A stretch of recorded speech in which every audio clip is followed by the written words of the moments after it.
Assalamualaikum warahmatullahi wabarakatuh. Selamat pagi Bu Solia, selamat pagi teman-teman semua. Saya Vivi Aryani dengan NIM 2017-5595 merupakan perwakilan dari kelompok 8, di mana kelompok 8 ini akan membahas presentasi dengan materi aset. Nah, saya akan mencoba mengenalkan teman-teman saya. Di urutan presentasi pertama ada saya sendiri, yaitu Vivi Aryani. Di urutan presentasi kedua ada teman saya Yunita Maulida. Di urutan presentasi ketiga ada Latifah Nurrohmah, dan di urutan presentasi terakhir sekaligus penutupan ada Umi Anissa. Selanjutnya saya akan membahas mengenai pengertian aset itu sendiri. Elemen laporan keuangan memberikan informasi mengenai kegiatan realitas perusahaan, sehingga pembaca itu mendapatkan gambaran secara jelas mengenai mengenai kegiatan realitas perusahaan tersebut.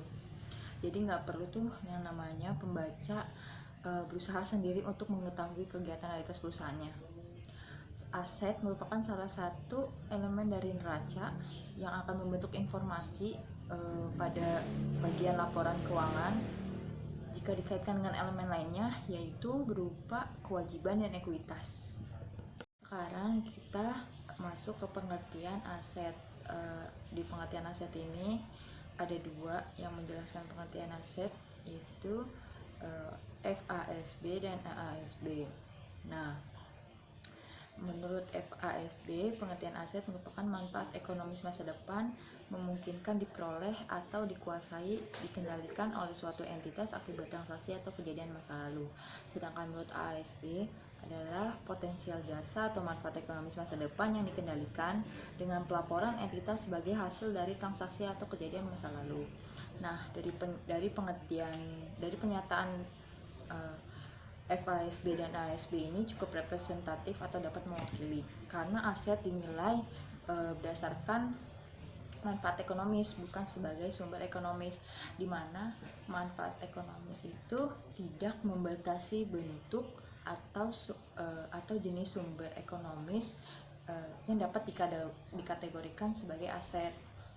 Setelah pengertian, sekarang saya akan menjelaskan mengenai karakteristik dari aset. Yang pertama ada manfaat ekonomis. Aset itu harus memiliki manfaat ekonomis di masa depan yang cukup jelas.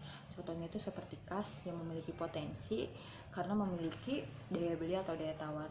Objek selain kas harusnya memiliki potensi yang dapat ditukar sebagai kas, barang, atau jasa, yang dapat digunakan untuk memproduksi barang dan jasa atau digunakan untuk membayar kewajiban. Ya, di karakteristik kedua itu ada dikuasai atau dikendalikan. Aset harus dikuasai atau dikendalikan oleh entitas. Namun, konsep dikuasai atau dikendalikan oleh entitas ini memiliki konsep lebih penting daripada kepemilikan, karena kepemilikan itu hanya mempunyai makna yuridis atau legal. Nah, penguasaan di sini memiliki arti, yaitu kemampuan dalam mendapatkan, terus dia juga kemampuan dalam memelihara, menahan, terus dalam menukarkan atau menggunakan manfaat ekonomis atau mencegah pihak lain untuk menggunakan manfaat ekonomis tersebut. Dan karakteristik yang terakhir itu adalah peristiwa masa lalu.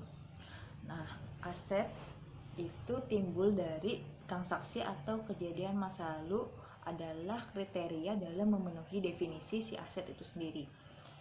IAS juga memasukkan transaksi dan kejadian masa lalu sebagai kriteria karena transaksi dan kejadian sebelumnya itu dapat mempengaruhi jumlah aset tersebut, baik mengurangi aset itu sendiri ataupun menambah aset itu sendiri.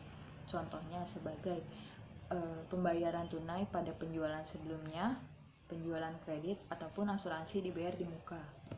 Selain dari tiga karakteristik aset tadi, aset juga memiliki karakteristik pendukung, yaitu yang pertama melibatkan kos, yang kedua itu ada berwujud, yang ketiga ada pertukaran, yang keempat ada terpisahkan, dan yang terakhir ada berkekuatan hukum. Selanjutnya materinya akan dibahas oleh teman saya, yaitu Yunita Maulida. Exchangeability berarti suatu item terpisah dari entitasnya dan juga memiliki disposal value yang juga terpisah dari nilai entitasnya.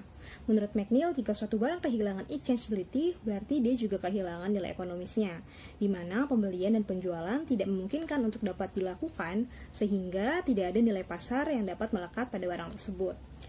Aset yang secara khusus terpengaruh pada exchangeability ini adalah goodwill.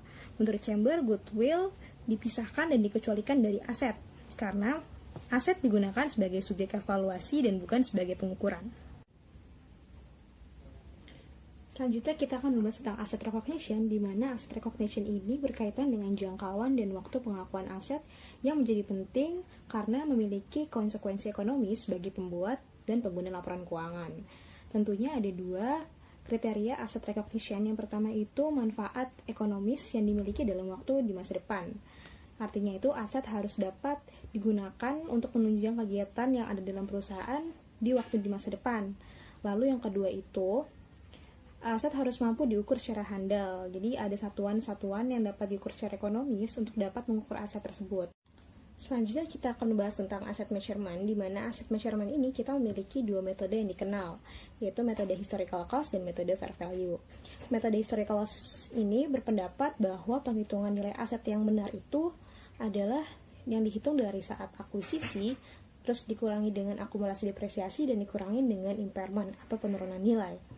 Nah, menurut pendukung metode ini, nilai yang tercantum dalam balance sheet itu adalah nilai yang sudah mencerminkan nilai aset yang sesungguhnya. Sedangkan metode fair value itu kita memerlukan yang namanya revaluasi aset, di mana aset itu disesuaikan nilainya dengan nilai pasar yang sekarang. Menurut pendukung metode ini sangat cocok dengan pengguna laporan keuangan dan sangat relevan. Tapi juga ada yang kontra terhadap metode ini karena dianggap metode ini tidak andal dan subjektif. Kenapa tidak andal? Karena seharusnya nilai itu bukan diestimasi melainkan diobservasi. Dan kenapa dianggap subjektif? Karena metode ini bisa jadi diestimasi oleh manajemen itu sendiri. Makanya dianggap metode ini sangat subjektif. Saya akan menjelaskan tentang intangible asset. Beberapa aset perusahaan berbentuk aset tidak berwujud. Contohnya adalah merek dagang Coca-Cola dan hak cipta Microsoft Word. Prinsip akuntansi pada aset tidak berwujud umumnya menganut prinsip konservatif. Berdasarkan IAS 38, intangible asset dapat diukur menggunakan yang pertama adalah menggunakan biaya akuisisi. Yang kedua, penggunaan current value jarang digunakan pada intangible asset. Namun, IAS 38 memperbolehkan model revaluasi menggunakan fair value nilai pasar aktif.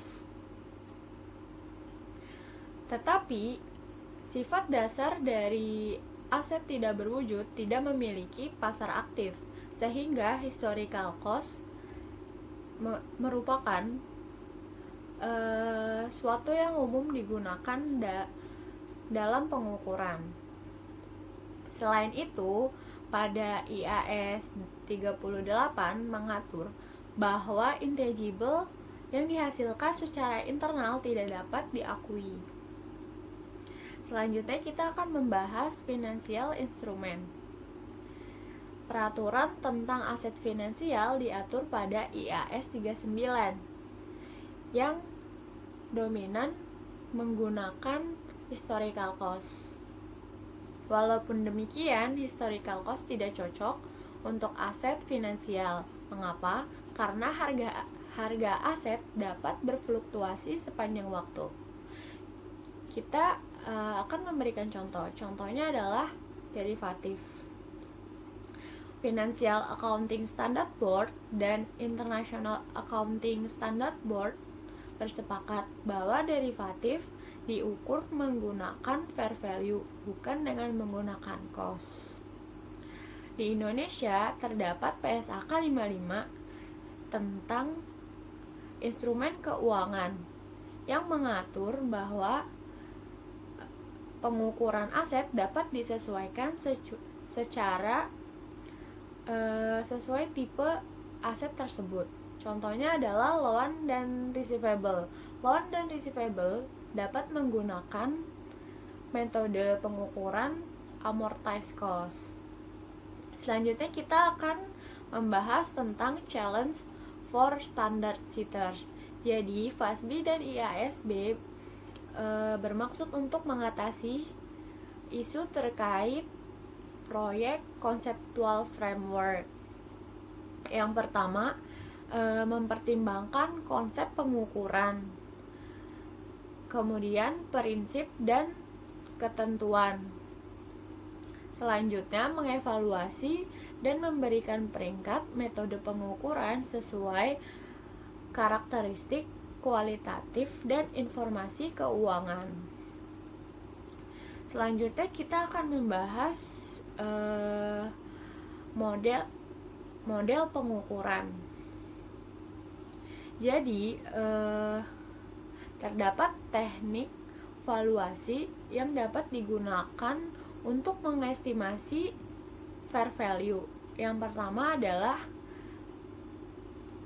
the market approach atau pendekatan pasar. Dalam pendekatan pasar, kita dapat menggunakan harga dan informasi yang dapat diamati dari transaksi secara akrual untuk aset atau kewajiban yang sama atau dapat dibandingkan.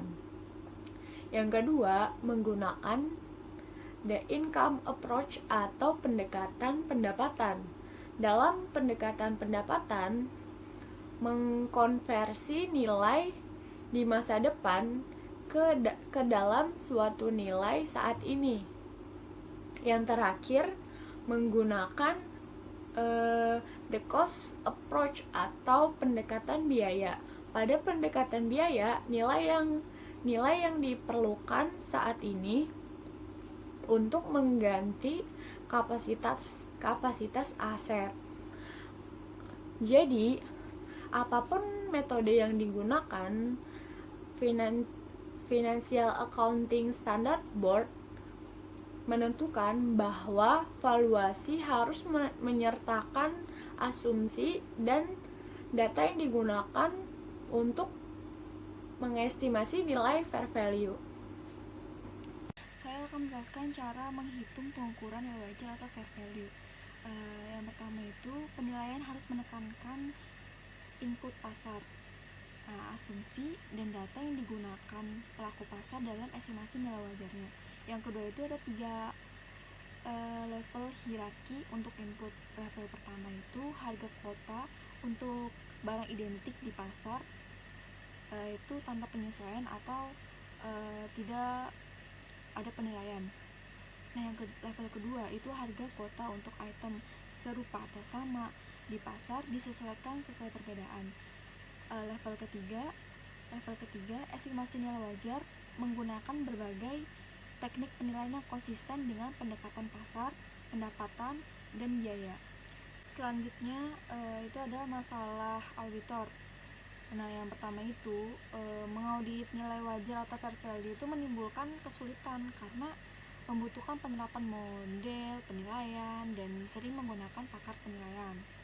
Nah, karena auditor itu sering menimbulkan kesulitan, makanya auditor itu perlu melakukan kayak yang pertama itu memahami proses perusahaan klien dan kontrol yang relevan untuk menentukan nilai wajar. Nah, yang kedua itu membuat penilaian apakah metode dan asumsi pengukuran perusahaan klien sesuai dan cenderung memberikan dasar yang masuk akal untuk pengukuran nilai wajar. Yang ketiga itu menghargai bias potensial manajemen dan kemungkinan kesalahan yang terjadi. Jadi selanjutnya itu karena auditor itu sering melakukan kesalahan, menimbulkan kesalahan, maka kan auditor kan melakukan yang tadi saya sebutkan. Dan kalau misalkan tidak melakukan tersebut atau melakukan kesalahan lagi, menimbulkan kesalahan, akan berpotensi kegagalan perusahaan yang mengarah ke tindakan hukum karena auditor gagal mendekati audit. atau mengaudit mereka atas nilai wajar aset secara tepat. Terima kasih atas perhatiannya. Mohon maaf bila kami melakukan kesalahan kata ataupun penjelasannya. Jika kalian ada pertanyaan, kalian bisa reply di Teams grup TA. Terima kasih. Wassalamualaikum warahmatullahi wabarakatuh.